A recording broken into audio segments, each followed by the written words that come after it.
14 ఏళ్ల అవిశ్రాంత పోరాటంతో తెలంగాణ రాష్ట్రం ఏర్పడిందని మాజీ మంత్రి వేముల ప్రశాంత్ రెడ్డి అన్నారు.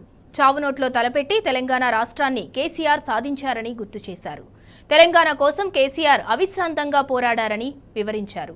కేసీఆర్ హయాంలో తెలంగాణ 10 ఏళ్లలో అద్భుత ప్రగతి సాధించిందని తెలిపారు. రేవంత్ పాలనలో తెలంగాణ వెనక్కి వెళ్లిందని మండిపడ్డారు. నిజామాబాద్ జిల్లా ప్రజలకు ఇక్కడికి వచ్చిన టీఆర్ఎస్ పార్టీ కార్యకర్తలందరికీ కూడా తెలంగాణ ఆవిర్భావ దినోత్సవ శుభాకాంక్షలు తెలియజేస్తా ఉన్నాం. 14 సంవత్సరాల అవిశ్రాంత పోరాటం చేసి చావునోట్లో తలబెట్టి రానే రాదు అనుకున్న తెలంగాణని తీసుకువచ్చిన నాయకుడు మన పార్టీ అధ్యక్షులు గౌరవనీయులు కేసీఆర్ గారు.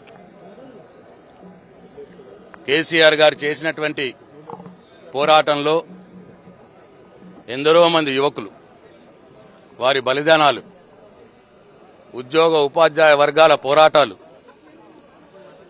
సకల జనుల యొక్క సమ్మె, మిలియన్ మార్చు, ఇటువంటి అనేక రకాల ఉద్యమాల్ని, వారి యొక్క పోరాట పటిమను, వారి యొక్క త్యాగాల్ని ఈరోజు తెలంగాణ ఆవిర్భావ దినోత్సవం రోజు గుర్తు చేసుకోవాల్సిన అవసరం ఉన్నది. అయితే అటువంటి అద్భుతమైన తెలంగాణని 10 సంవత్సరాల కాలంలో కేసీఆర్ గారు తీర్చిదిద్దినటువంటి ఒక అభివృద్ధివంతమైనటువంటి తెలంగాణని ఈరోజు సంవత్సరన్నర కాలంలోనే ఈ కాంగ్రెస్ ప్రభుత్వం తిరోగమనానికి తీసుకుపోతా ఉన్నది.